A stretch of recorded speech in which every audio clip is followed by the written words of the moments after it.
Greetings USD 453 community. I'm Kellen Adams and this is your school community update. You may have recently heard that a common critique of public schools is that we need to get back to teaching reading, writing, and arithmetic.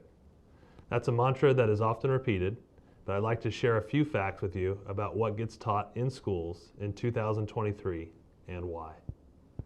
First, for schools to be accredited by the state of Kansas, we are bound by state statutes, meaning laws made by the Kansas legislature, as well as mandates by the State Board of Education and Kansas State Department of Education. This certainly covers instruction in the core subjects of reading, writing, and math. But there's much more that is required of our educational system. Accredited Kansas schools are also required to provide the following educational services to each and every child. Number one, sufficient oral and written communication skills to enable students to function in a complex and rapidly changing civilization.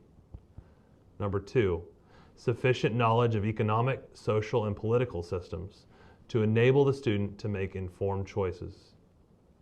Number three, sufficient understanding of governmental processes to enable the student to understand the issues that affect his or her community, state, and nation.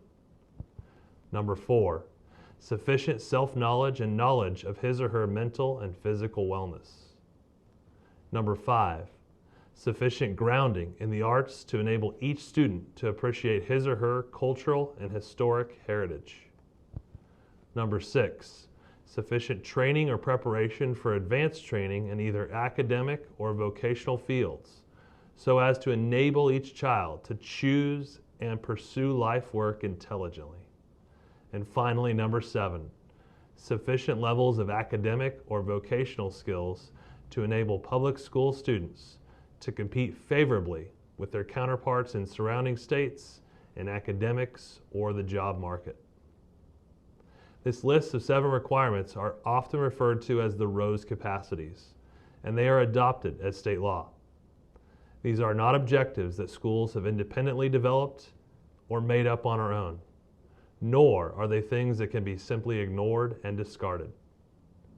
Additionally, the Kansas State Board of Education measured district outcomes in the following 5 areas: social emotional growth, kindergarten readiness, individual plans of study, high school graduation, and finally, post-secondary success.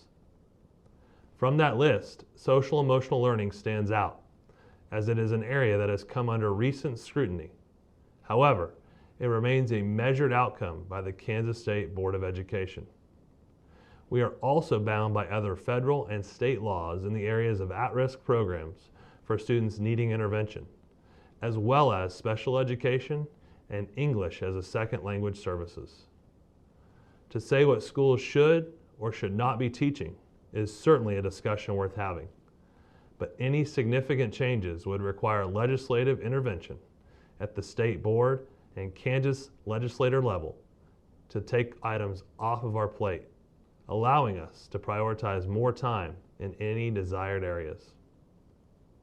However, it is worth noting that as important as it is for students to master standards in the core subject areas, that we think about preparing our graduates for success in a global economy.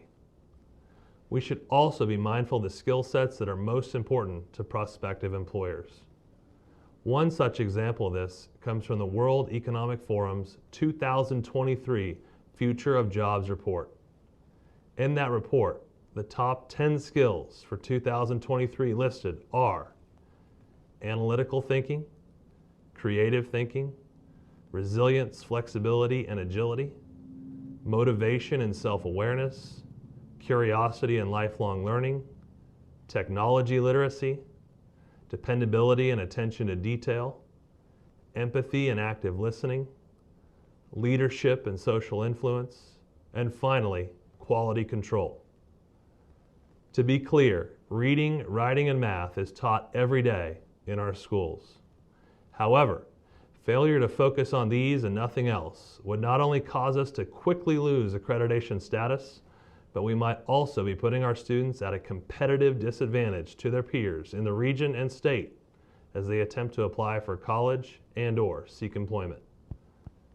There is certainly an argument to be made for a more simplified, back-to-the-basics approach for public education.